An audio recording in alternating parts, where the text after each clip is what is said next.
Hello and welcome to the Astrology Vibe of the week. I'm here to take the cosmic energies and bring them down to earth with grounded, practical guidance. My name is Shira, by the way. I'm the founder of Abracadabra Astrology.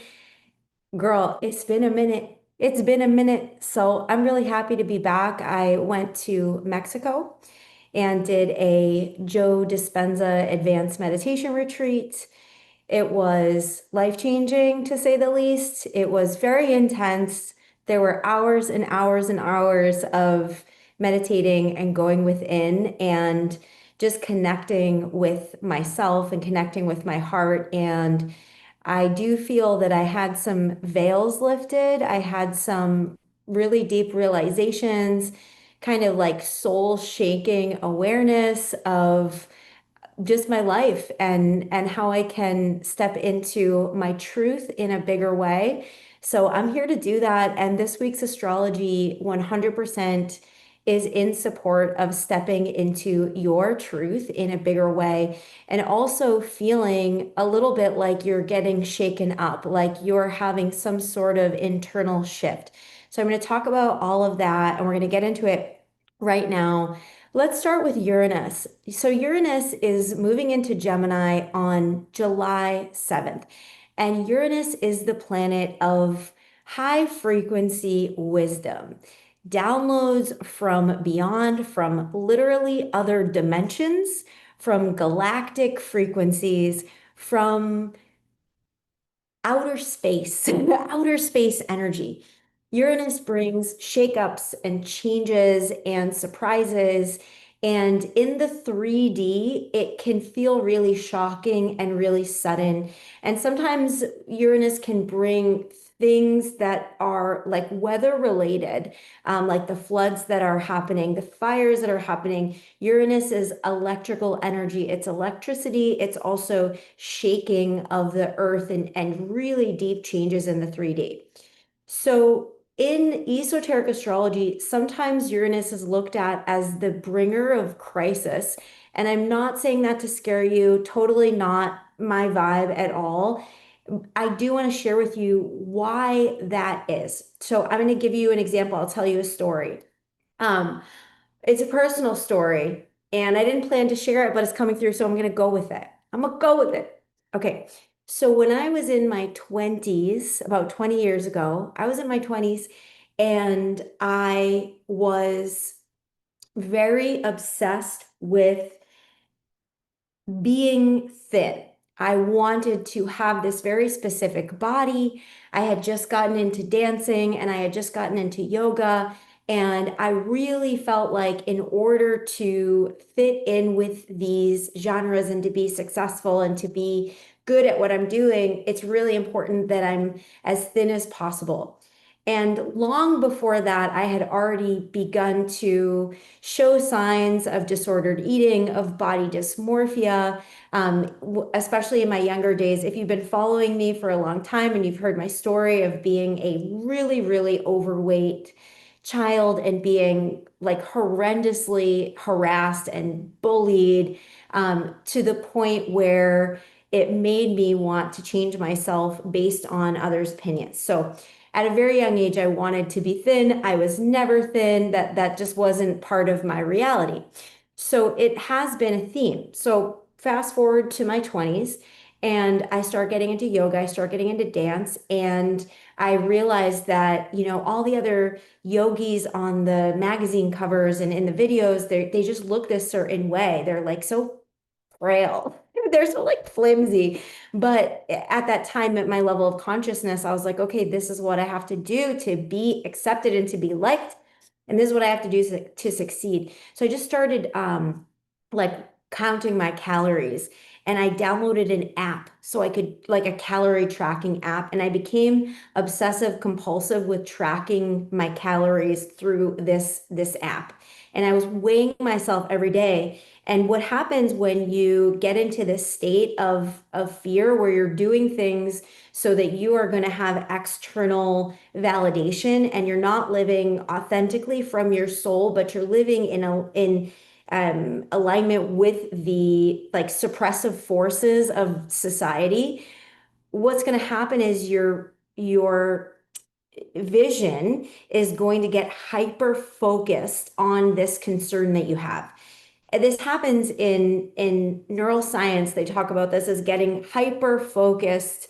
Your vision narrows on the problem. You start to obsess over the problem. So, for example, for me, I was obsessing over food. I was obsessing over tracking calories. I was obsessing over my body. I would look at my stomach 1,000 times a day, and I didn't really have creative space for anything else. Like, I wasn't having fun. I wasn't laughing. I wasn't going out with my friends into my body. So I did this for a really long time. And what eventually ended up happening is I had my uterus shut down. I had organs stop working in my body. I started to get these spinal splints where my bones were starting to spur out in my spine and at the base of my spine. And I was in the hospital a lot. I was having pneumonia and it was just this like downward spiral where my body was just deteriorating and falling apart. And when I was at my lowest, and I was like, I just remember this one night where I was so hungry that I like took a jar of peanut butter, like a big jar, and I ate the whole jar of peanut butter. And if you've ever eaten a jar of peanut butter, you know it's going to make you really sick if you eat the whole jar of peanut butter. So eat the whole jar of peanut butter, like a big jar of peanut butter, and I'm like on the ground. I can't move. And I have this realization like, whoa, I just cannot go on like this any longer. I cannot go on like this for one more minute of my life. It's time to change. It's time to get some help. And that was my Uranus awakening moment. It was coming during my Saturn return, but I had a Uranus awakening moment because Uranus helps us wake up. It shakes us, it takes things away, it shows us where there is pain that wants to be healed and transformed and changed so that we can get to the highest level of our authenticity. Now, living that way, I was not living authentically. I was contorting and conforming myself to fit into a standard that I thought at that time, at that level of consciousness, was needed. And what it turns out was that I was literally killing myself to conform and to please. But I had absolutely no idea that I was hurting myself that way. So I had this awakening moment, and this can be Uranian because Uranus, through crisis, wakes us up. It's like if you've been married a long time and then all of a sudden you're like, whoa, I need to leave this marriage. Or the other side of it, your partner leaves you and you have this awakening moment like, you know what? I think there are things that I need to heal. There are things that I needed to see, and I needed to go through this challenging time so that I could learn the higher wisdom. And that's the whole name of the game of when you're working with evolutionary astrology and you're waking up from this false dream of life that many of the saints and sages in the past talk about waking up from the dream, waking up from the illusion of keeping ourselves in a certain way so that we can fit in, so that we can succeed. You know, it happens all the time. Like people go into careers that they don't really love and they don't really want, and they just feel their soul being crushed. And there comes a breaking point where it's Uranian energy is like, no more, I'm done. I'm finished and I'm ready for a new path. Uranus is a liberator. It wants to wake us up and it wants to liberate us from the shackles of conformity. So this is Uranus on the 7th, which is Monday, going into Gemini. Now, Gemini is the sign of the mind, right? It's the third sign of the zodiac wheel. It is mutable, meaning it's changeable. It changes, it's open. It's also an air sign. When we're working with Gemini energy, we're talking about our neural networks, our thoughts, our beliefs, the way that we think about things. We're talking about the local environment that we live in and even the family that we come from, because Gemini is your siblings and what kind of information you got from your siblings, or maybe not having siblings and what that experience was like. So as Uranus comes into Gemini, you want to check where is Gemini in your chart because there's going to be this shake up energy that can sometimes feel rattling. It can feel like your central nervous system is being shaken up, like that part of you that can go into like worry or anxiety kind of gets turned on a little bit because Gemini is high frequency energy and it's very, very fast. And Uranus is the fastest high frequency energy there is. It's literally the ruler of electricity. So think about lightning speed, think about electricity and how fast and powerful that is. And you might have an experience in your life where you just wake up one day and you're like, oh my gosh, you know what? I'm just done with this thing. I'm done people pleasing. I am not going to say yes to doing that anymore. I'm ready to quit my job. I'm ready to study something like astrology. Uranus is the ruler of astrology, Aquarius is astrology. Just this like new part of you is going to open up and be accessed. And when it happens, you might realize that it's not even new. It's something that was already in your soul, but it got muted due to survival, how you needed to survive in this incarnation. And many of us learn to play the game, that's Saturn, to conform in certain ways, to do what others are doing, to, be the good person that follows the rules. And we all know that with Pluto in Aquarius now, the rules are just being smashed apart, and we have so many new opportunities and new pathways to live authentically and to be ourselves, so much support to live authentically and be ourselves. So Uranus is going into Gemini, and there's going to be shakeups and wake ups and faster information that's coming straight into your brain.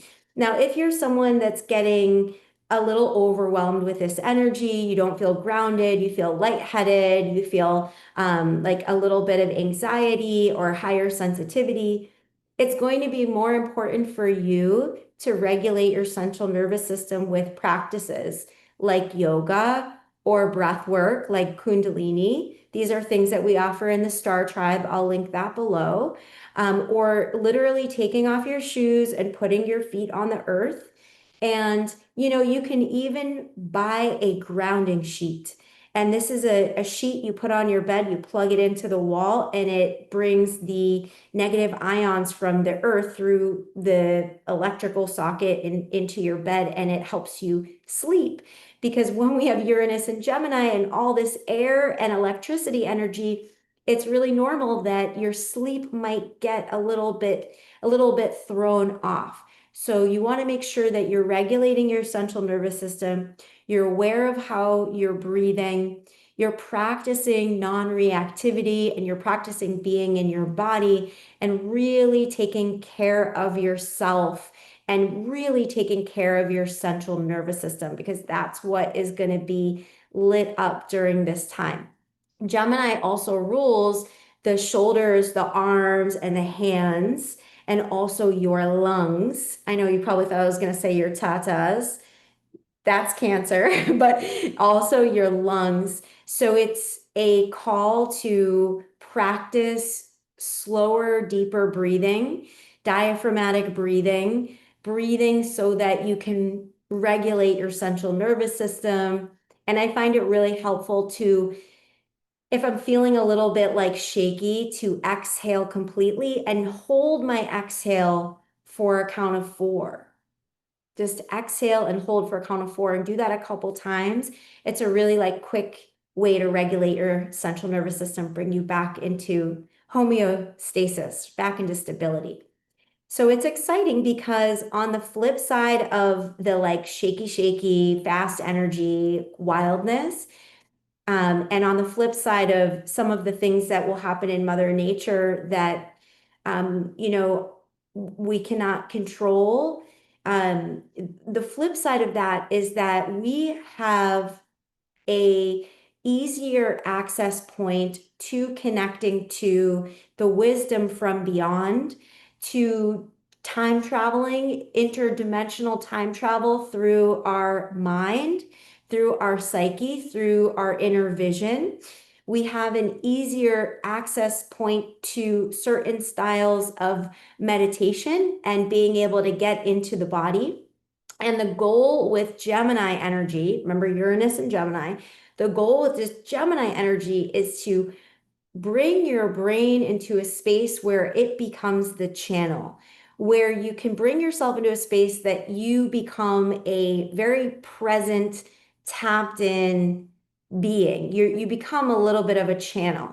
Now, that's going to be different for everybody, but the idea is that rather than spending your mental energy on what's wrong or problems of the past or thoughts of the past or worries of the future or going on these like mental loops of ruminating over what you think you may have done wrong and how it could have been better, or that thing that you said that you wish you didn't say, or that conversation you had that was really hard, like whatever it is that the brain takes us on these like wild gymnastics. The highest frequency of Gemini is to get into a state where you have an open access point to the part of your brain that is going to be an antenna, a receiver of information. So that's your pineal gland, otherwise known as in the energy centers, your sixth chakra.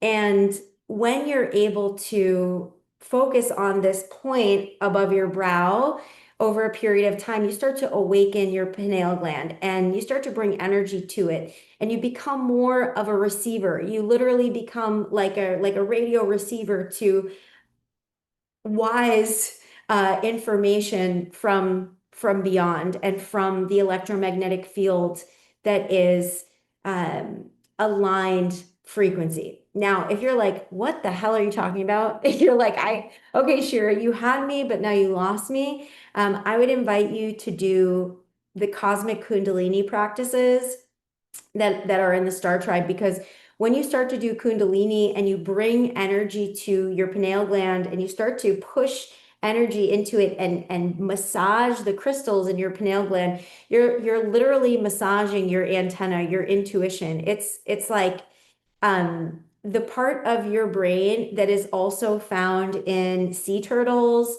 in homing pigeons, in like literally almost every animal that has this guided call of what to do and where to go. If you think about sea turtles, like how do the sea turtles know where to plant their eggs? How do they know when they hatch where to go in the ocean, how to find the tides?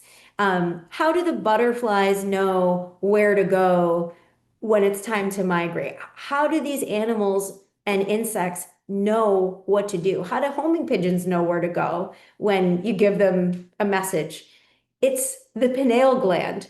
In some animals, it's a teeny tiny little teeny thing, but the pineal gland is this radio receiver signal to the universe. And if you don't believe me, look it up.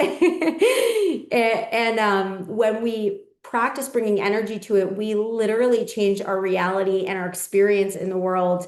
And we give ourselves profound amounts of higher frequency energy. We receive more energy and we feel more in tune and in touch with ourselves. So pretty magical, this part of your brain, this tiny little part of your brain that looks like a pine cone, but is quite small. It's like the size of a little pebble, really, even smaller than a little pebble, right above your brainstem.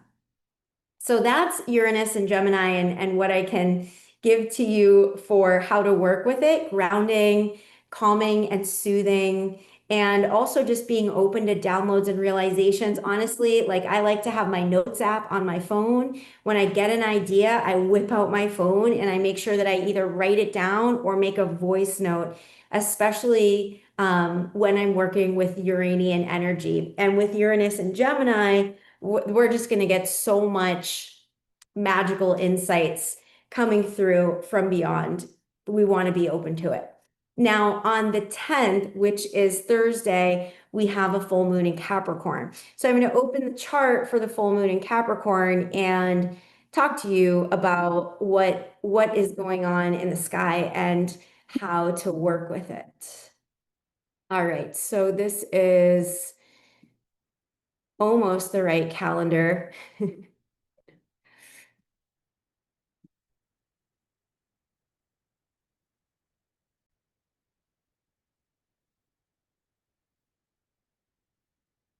This is the right calendar. Okay, so here is the map of the sky on Thursday, the 10th of July during this Capricorn full moon.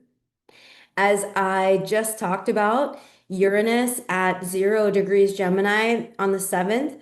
Uranus is a slow mover, so we'll be moving through Gemini from 2025 till 2033, so quite a long period of time.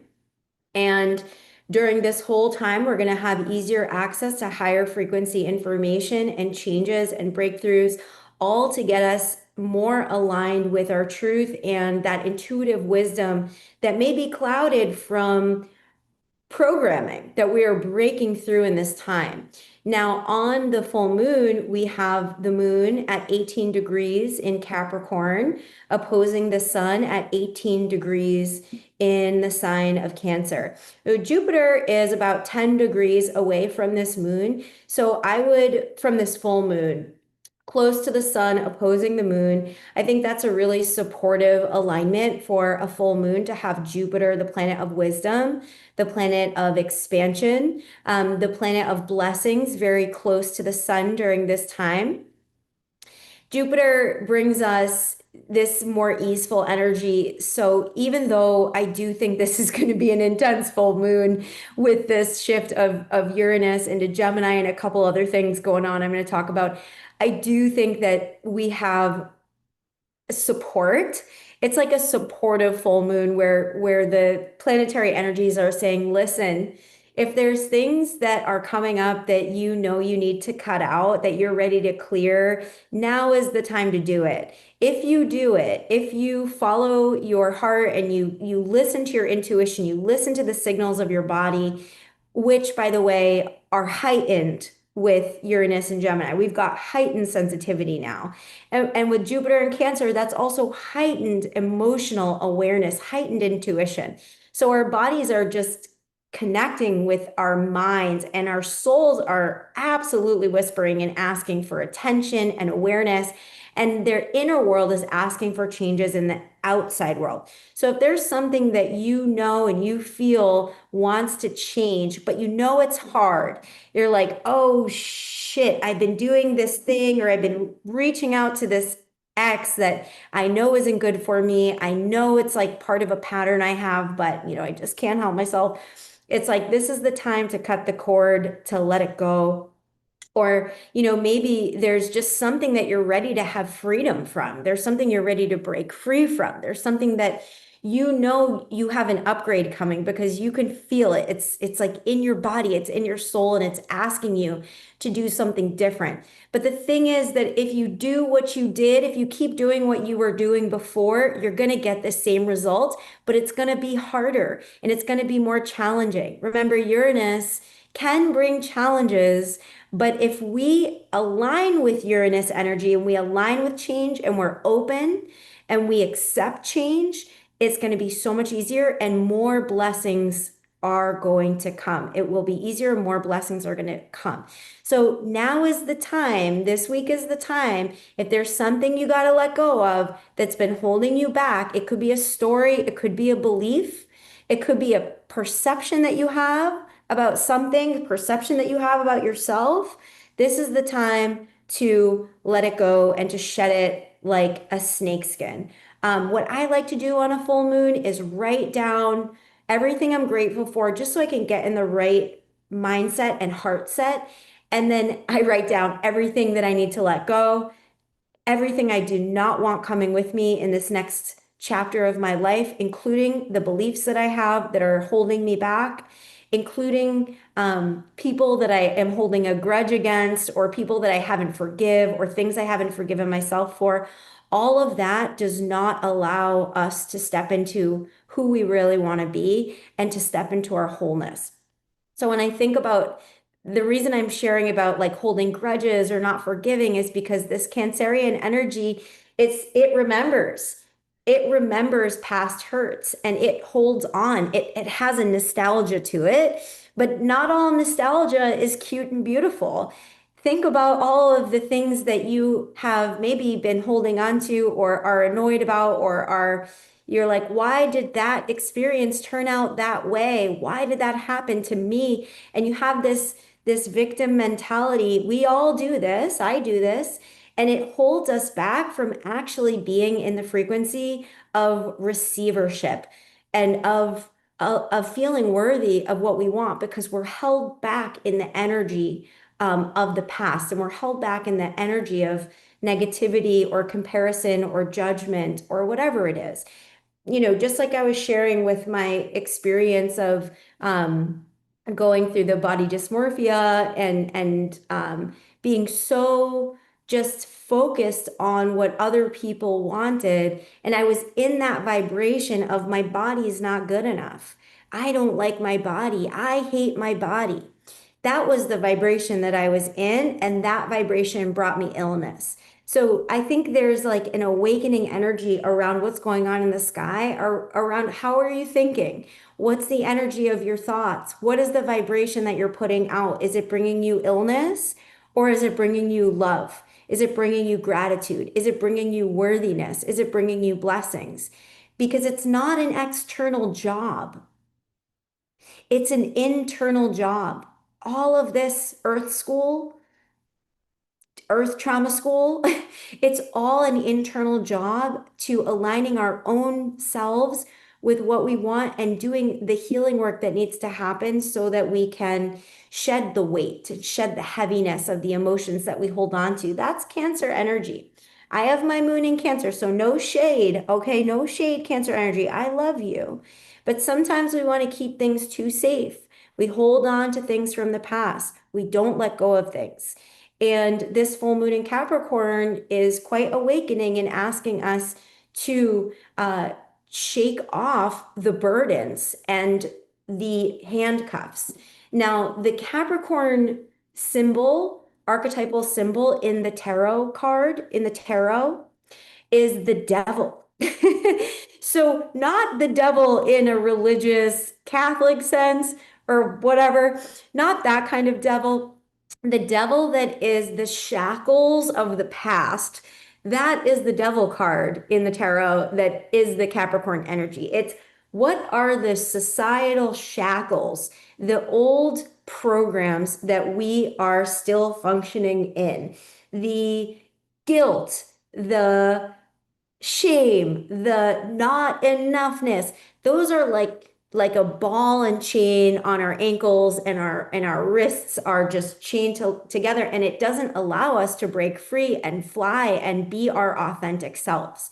So with Pluto in Aquarius, Pluto is helping us to cut and clear what keeps us from our authentic self. Pluto's only at 2 degrees and Pluto's retrograde, so there's internal awareness of how do I break free from the confines that I have been born into on so many different levels. Pluto is the alchemy. The alchemy of Aquarius is to be yourself unapologetically and to live a life that is in alignment with what you really want, not what other people want. Now, this full moon in Capricorn, which is again that devil card, it asks us to break free from those chains that bind and to do the healing work that's Cancer. Cancer and Capricorn are on the same axis point. And so we're working with our emotions, our inner world, and what we feel and what we hold. If you think about Cancer almost like a glass of water, if your body was a glass of water, which it is, you're almost 80% water. If you're full of water, water holds frequency, water holds memories. Have you ever looked at the work of Dr. Emoto, who freezes water on little plates and puts them under a microscope and shows the frozen signature of different emotions. It's pretty powerful. This is water. Water holds memory. Water holds consciousness in its structure. So Cancer is a glass of water, like a body of water. What are we holding?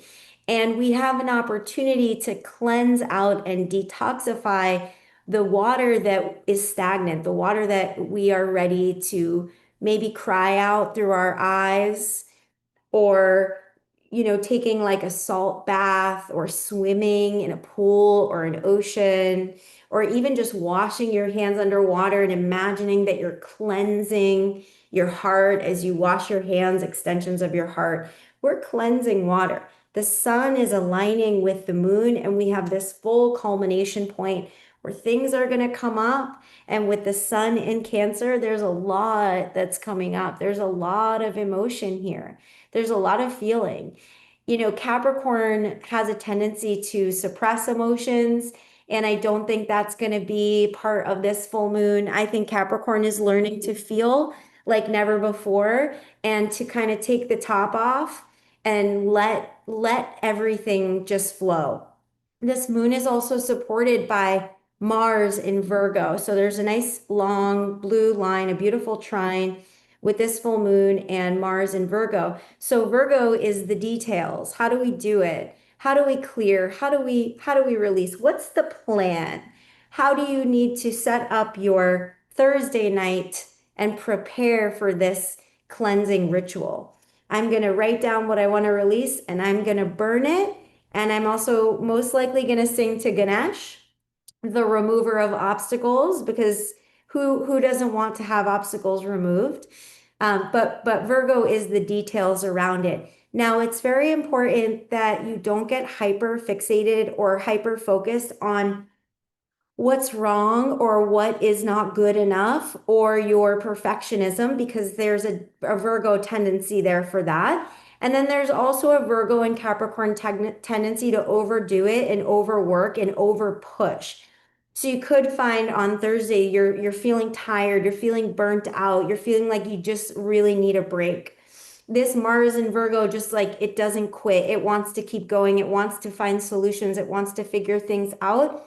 But it really, with Capricorn, this can be like absolute burnout energy, because it just wants to work so hard. This energy is working so hard for us, and internally we're working so hard to grow, to grow, to heal, to become better, when really what we're learning with these two frequencies is that we're not broken. We don't need to be fixed. We just need to love ourselves with all the mess that we have. We just need to adore all of our icky, sticky, wicked, weird, messy parts.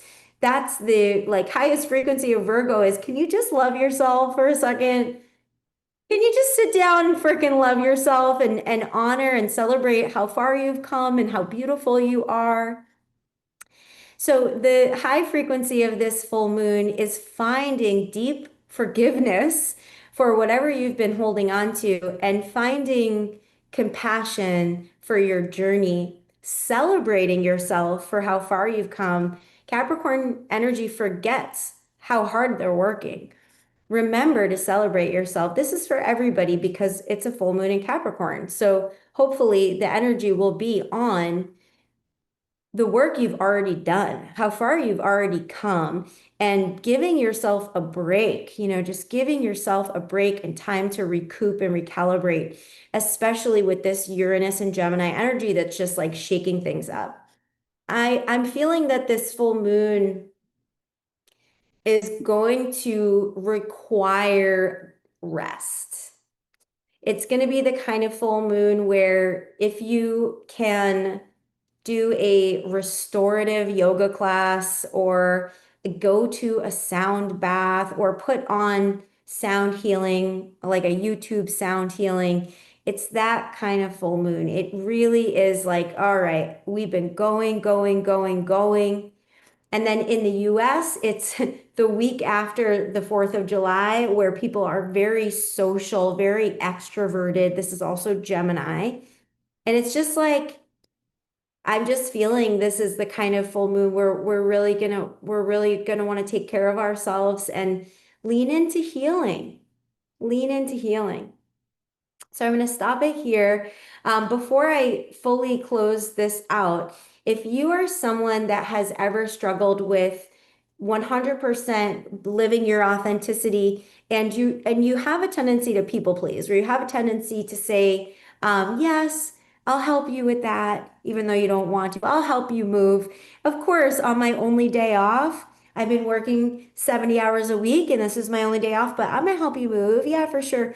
If that's you, where you tend to overgive, you give to everybody else and you don't fill your cup, I'm participating in a 1 day life beyond people pleasing symposium, and there's 9 speakers, and it is just full of really powerful recovering people pleasers that are sharing their stories and their wisdom and their insight on how to live in a way that's authentic to yourself, but also kind. Because we don't want to be people pleasers and we don't want to be assholes, right? Because we know those people. We're not trying to be narcissists. We want to find we want to find the middle. How can I be kind and also take care of myself? So I'm going to leave the link below for that. And you definitely want to sign up. It's totally free, and there's 9 speakers. Now, if you have questions about that, you can always reach out to me on in the chat box in our free Abracadabra astrology community. I read anyone who reaches out to me. I message you back personally, and that's it. So have a beautiful week. Take care of yourself. Stay grounded. Stay in your breath and celebrate yourself. I love you, and I look forward to connecting again.